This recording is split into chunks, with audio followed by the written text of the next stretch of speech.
Welcome to our channel. నేను మీ తేజ. ప్రస్తుతం మనతో పాటు సీనియర్ జర్నలిస్ట్ కిరణ్ గారు ఉన్నారు. ఆయనతో మాట్లాడదాం. నమస్తే సార్. నమస్తే తేజ. సో అంటే రామ్ గోపాల్ వర్మ ఒక మంచి సక్సెస్ఫుల్ ట్రాక్ నుంచి ఒక పక్కకి పడిపోయారు, అది అందరికీ తెలిసిందే.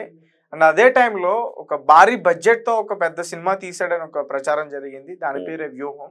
సో వ్యూహంకి ఫైబర్ నెట్ నుంచి కూడా ఒక 2.10 కోట్లు వచ్చింది అనేది వార్త అయితే ఇప్పుడు చక్కర్లు కొడుతుంది. అండ్ ఇంకొకటి ఏంటంటే వ్యూస్ మీద ఆధారపడి దాని ప్రకారం డబ్బులు ఇచ్చే అవకాశం ఉందంటూ కూడా చెప్తున్నారు. అంటే ఇందులో ఏవి వాస్తవాల్లో ఏవి అవాస్తవాలు అయితే తెలియట్లేదు. సో దాని గురించి ఏం చెప్తారు మీరు? తేజ, ఇక్కడ ఒక విచిత్రం ఏంటంటే జగన్మోహన్ రెడ్డి గారి పిసినిగొట్టుతనాన్ని నాకు చాలా జాలేస్తుంది. ఆ పిసినిగొట్టితనం మీద ఏం చేసుకుంటాడండి? కొన్ని వేల కోట్ల రూపాయల ఆస్తిపరుడు కదా. ఒక సినిమా తీసుకోలేడా? ఓ 10 కోట్లు పెట్టి సినిమా తీయించలేడా?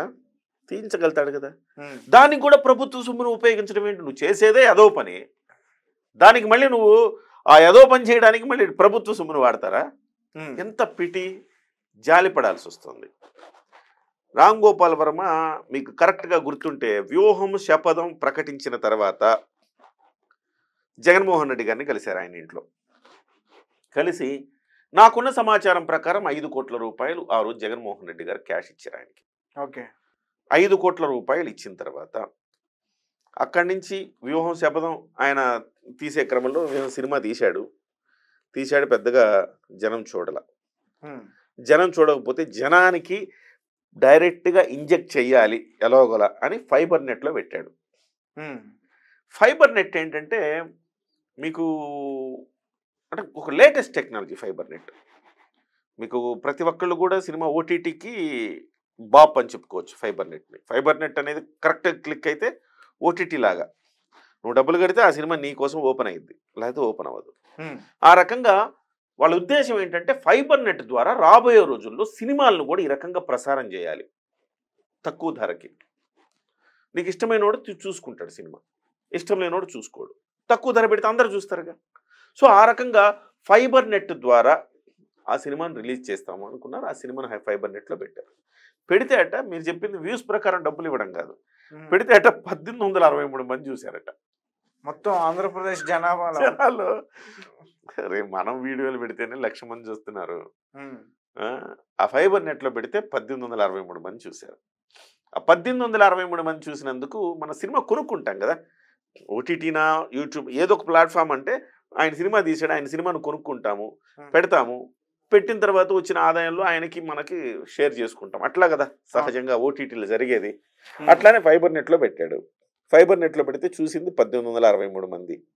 కానీ ఆ సినిమాకి ఆయనకి పే చేసింది 2,10,00,000 రూపాయలు పే చేశారు ఆయనకి.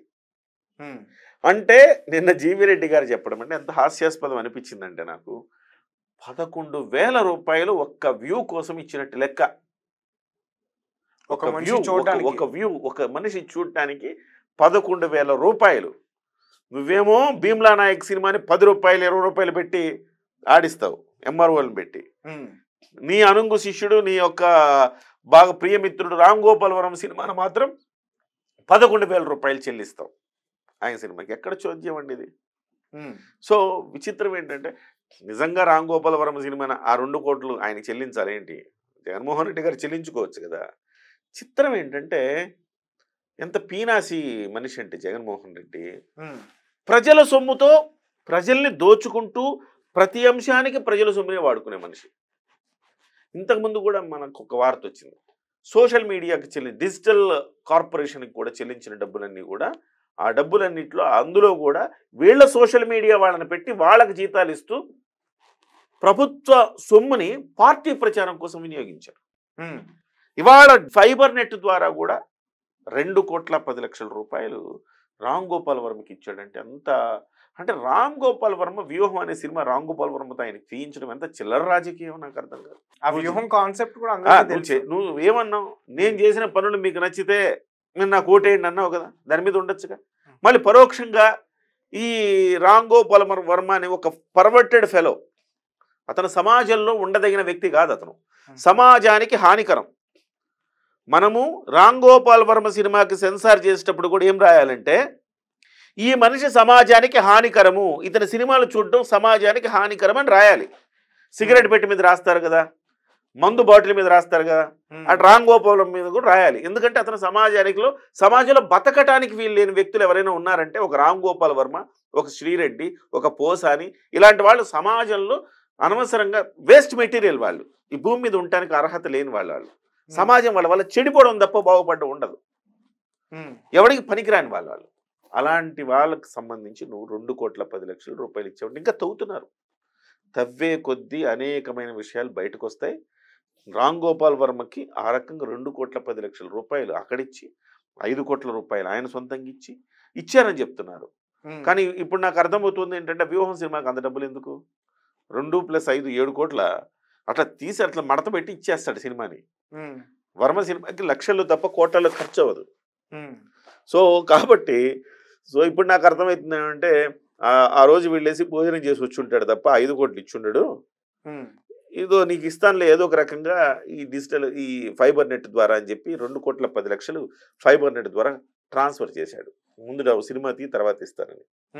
సో ఈ రకంగా జగన్మోహన్ రెడ్డి యొక్క పీనాసితనము, రామ్ గోపాల్ వర్మ యొక్క ఈ ఏమంటారు ఆశబోతుతనం ఈ సినిమాతో బయటపడిందని మనం అనుకోవచ్చు. మొత్తం మీద వ్యూహం సినిమాకి 11,000 ఒక్కొక్క వ్యూకు 11,000 కట్టారంటే సిగ్గుతో సమాజం తలదించుకోవాలి. అదే చెత్త సినిమా, దాన్ని ఎవడు చూస్తాడు? అసలు థియేటర్లో కూడా అది రిలీజ్ చేయలేదు అనుకుంటా కదా. థియేటర్లు రిలీజ్ చేసాడు, ఎవడు చూడలా. థియేటర్లు రిలీజ్ చేశాడు, చేస్తే ఎవడు పట్టించుకున్నాడు? ఎప్పుడు రామ్ గోపాల్ వర్మ సినిమాలను ఎవరు అయిపోయింది. ఆ ఎరా అయిపోయింది. వర్మలో పస లేదు, ఎరా అయిపోయింది. దాని కాళ్ళు నాకడం, దీని సంఖ నాకడం తప్ప రామ్ గోపాల్ వర్మలో విషయం ఎక్కడుంది? నేను అది చేస్తా ఇది చేస్తా అని ప్రగల్భాలు పలకడం తప్ప ఏముంది విషయం? ముసలోడు అయిపోయాడు కదా, ఏ విషయం లేదు. సినిమా విషయం లేదు, ఇంకే విషయం లేదు, ఉండదు. మనం మురిగే కుక్కలు కరవ అంటారు కదా, అట్లాంటి కుక్క రామ్ గోపాల్ వర్మ. మరి ఏం చేస్తాడు ఇంకా? సార్ అంటే డెన్ గురించి కూడా ఏదో అప్పుడు ఒక పుకారు వచ్చింది. ఏమని? అంటే ఈ జగన్మోహన్ రెడ్డి గారిని కలిసిన తర్వాతే డెన్ బాగా డెవలప్ అయింది. బాగా డెవలప్ అయిందంటే పని లేదు కదా, పని కల్పించే వాళ్ళు ఎవరో ఒకళ్ళు ఉండాలి కదా. జగన్మోహన్ రెడ్డి సినిమాకి డబ్బులు ఇస్తానంటే ఆ వ్యూహము శపథము తీసుకోవడానికి ఒక డెన్ అని ఒకటి ఏర్పాటు చేసి అందులో కూర్చొని అమ్మాయిల్ని పిలిచి ఆ డెన్కి అదే యూట్యూబ్ ఛానళ్ళు వాళ్ళని పిలిచి ఆడ యాంకర్లే కావాలి ఆయనకి.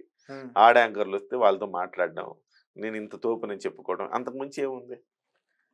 అంతకుమించి ఏమన్నా?